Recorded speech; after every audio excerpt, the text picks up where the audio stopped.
My dear sisters and brothers in Jesus Christ, as I said in the introduction of the Mass, that we are celebrating the feast of the Epiphany. And the Epiphany comes from a Greek word that means the appearance. And so this feast, and even this Gospel, the book of Gospels which we have started using, has on top written 6th January. In the past, this feast was celebrated on the 6th of January. Hence, when the church was persecuted in Europe, you had this hymn or this carol, the 12 days of Christmas, because from Christmas till the 6th of January makes the 12 days of Christmas. So I'm sure you heard that carol. So next time, as I spoke at Christmas about Rudolph the Red-Nosed Reindeer, you can also check on this 12 days of Christmas. The partridge on a pear tree symbolizes Jesus. The pear symbolizes the womb of Mary, and so on. And it goes on till the 12 days of Christmas. My dear sisters and brothers in Jesus Christ, this feast is a light to the Gentiles, as I said in the beginning. And again, you heard in the first reading of Isaiah, dormitories, camels will come from the east, and so on. And it will be Christ or the Messiah will be known to a people other than Jews. My dear sisters and brothers, the thing is that when we look at the crib, we always see two lots of people, the shepherds and the magi. Usually on this day, many parishes will put the three kings in the crib today, not beforehand. But others, we're doing the crib, we might as well do it once and for all. So put everything there and then let's forget for the next 12 days of Christmas. But the Magi has to come on today to remind us that these are the people from the East, and you and I are people from the East. We come to worship the Lord. But if you notice, the church or the scriptures don't make a lot of emphasis on the angels. Why? Because the angels got a special message from God. They got a special message. When Jesus was born, the angels came in the field, the shepherd's field, and began to sing, "Glory to God in the highest, for unto us a child is born," and so on. And they got a divine revelation. And with that divine revelation, looking for the Messiah, they went to see the babe in the manger. But for the three Magi, the three kings, a lot of Matthew mentions a lot in the scriptures. Why? Because it has a lot of meaning for you and for me and for the Jews. For the Jews, for example, the Magi were people who were pagans.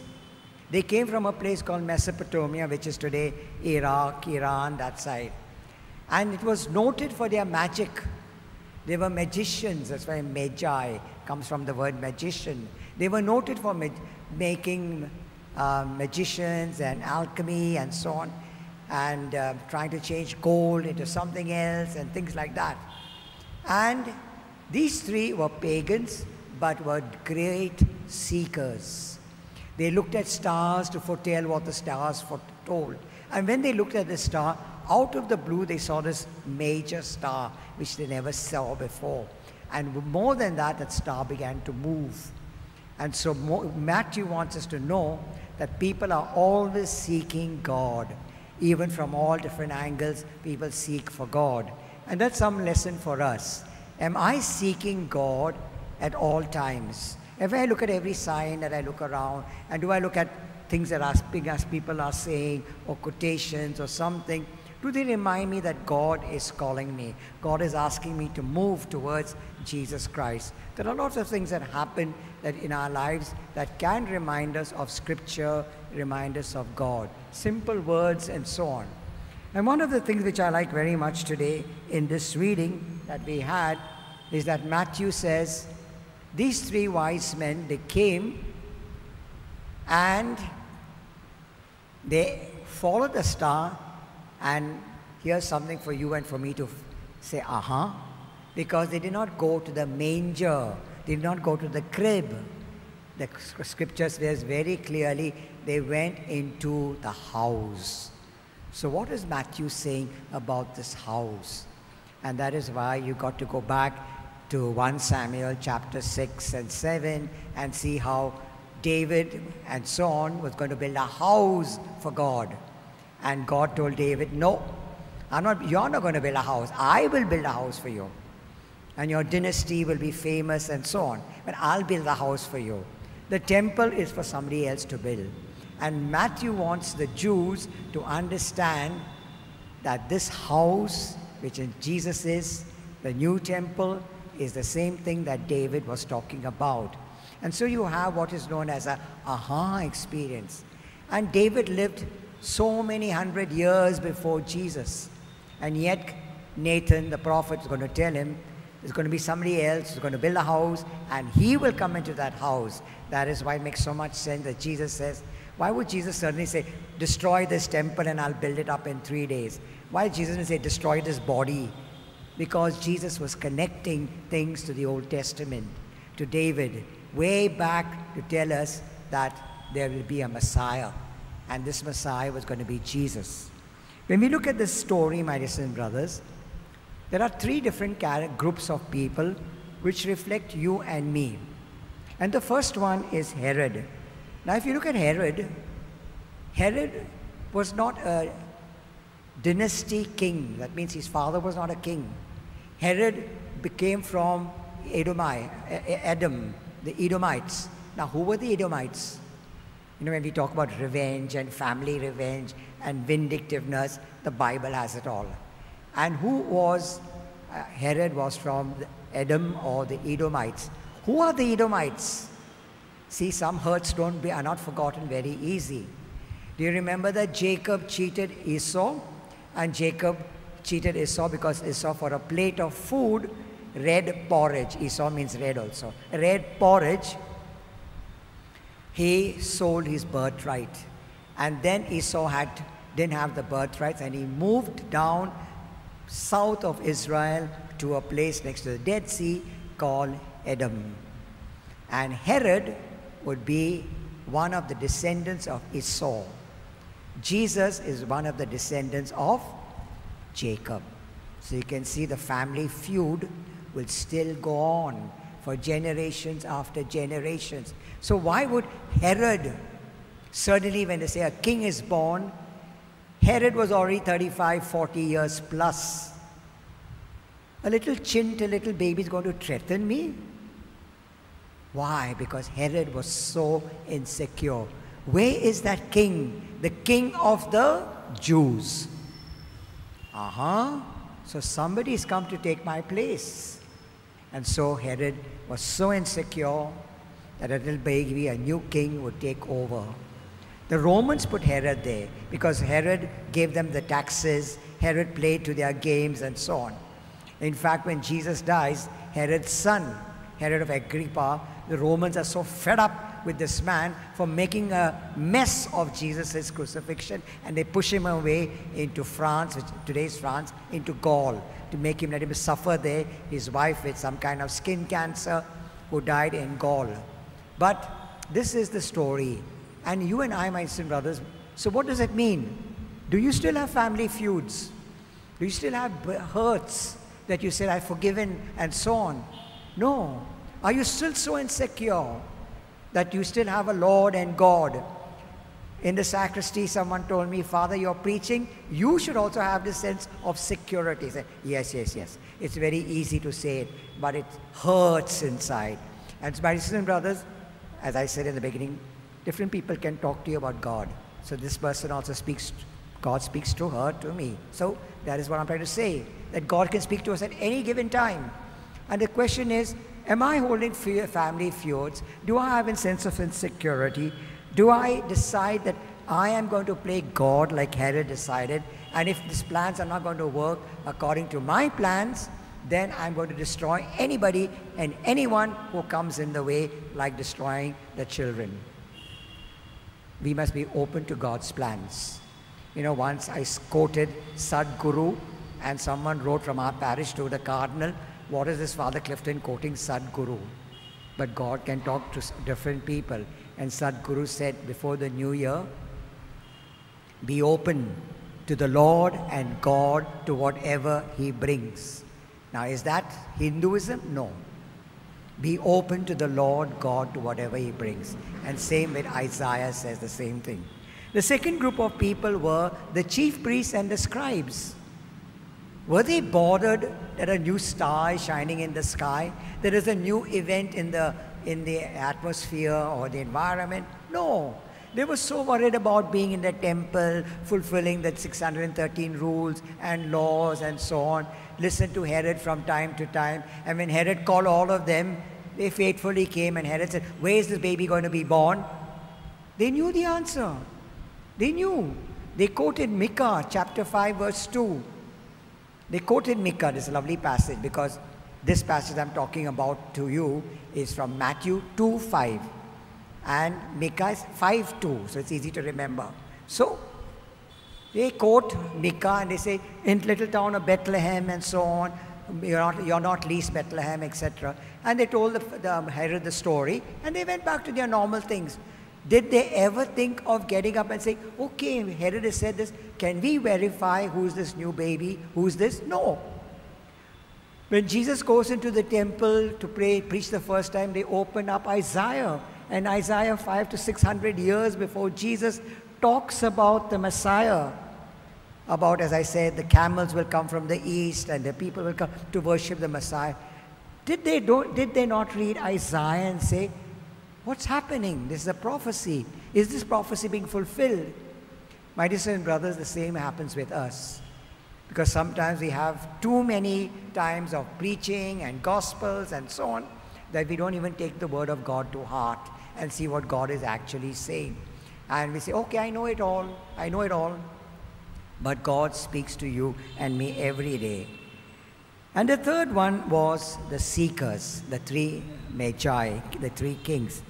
And when they came, as I already explained to you who they were, they came with three major gifts.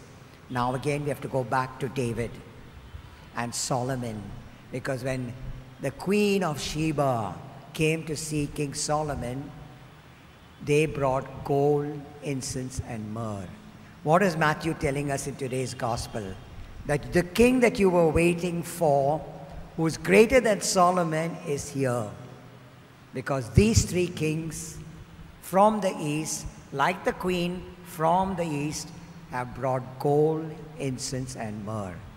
You know, my dear brothers, sometimes I feel so awe that God has put me in this whole story.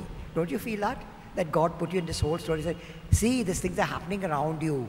This is what's happening, and you are part of that story for the 21st century. It's amazing to know that God has included me in this story, included you in this story.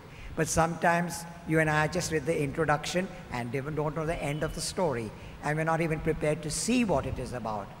And when they bring these gifts, the first thing that they bring, which is symbolic, is gold. Gold was a very pure metal. We find in the Psalms where he purifies the gold to such an extent that you can see your reflection in that gold. That is when gold is pure. You see your own reflection in that gold. And you and I are called to be looking into ourselves, to see what is wrong with me, what is good with me, to be purified. And this gold is brought, which is a sense of purity, is because the three kings recognize that this baby is a baby with no malice, no vindictiveness like the Herod we just met. This baby is the baby who is going to be fair and just and loving and kind. My dear sisters and brothers, the second gift that they bring is the gift of frankincense. And frankincense, we all know, is the incense we use. And we use it for adoration because the sweet smelling of aroma, as St. Paul says in Ephesians, rises up to the Lord. And so we will incense everything that reminds us of the Lord. That's why somebody asked me for New Year Mass, why did you laugh when you were incensing right in front here? And I thought, I'm incensing this camera so that all the people would see it. But it looks so odd for me to incense the camera because technically I was trying to incense the people that were watching it at home. And it didn't click with me. because we incense the lectionary, we incense the missal, we incense the altar before the Mass, we incense when the gifts are brought on the altar, we ask the Lord to take our gifts and we incense the gift. And then if you notice, we also incense the priest, because they are going to present this gift to God. So all of us, and then the priest will go and incense you, because all of us are here to worship the divine, the Lord God. We just don't do things because we got nothing much to do and the hymn is going on in the offertory. So what to do? Let's incense. No. It has a sense of divinity. We are offering the Lord to God. And this is what they recognize. They recognize the worship of God. In Holy Name Cathedral, I used to put all the fans on when I was incensing a coffin, because every time I did the incensing the coffin, all the people on the aisle would put their head out to see what was happening. And that was very odd. And I said, what happened?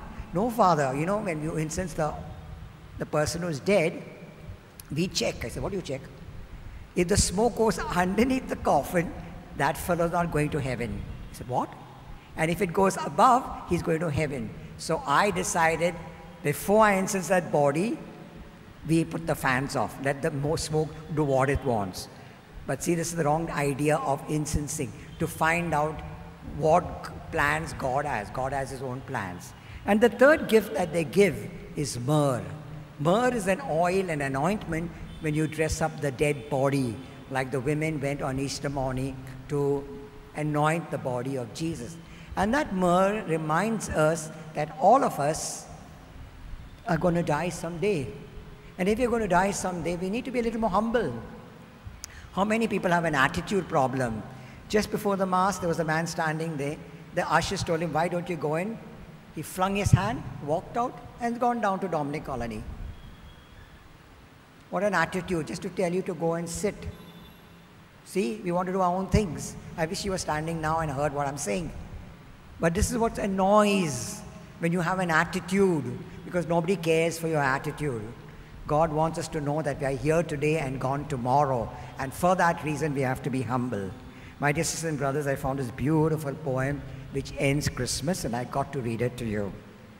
It's called When the Song of the Angels is Stilled by Howard Thurman. When the songs of the angels is still, when the stars in the sky is gone, when the kings and the princes are home, when the shepherds are back with their flock, the work of Christmas now begins. To find the lost, to heal the broken, to feed the hungry, to release the prisoners, to rebuild the nations, to bring peace among people, and to make music in your heart and in the heart of others.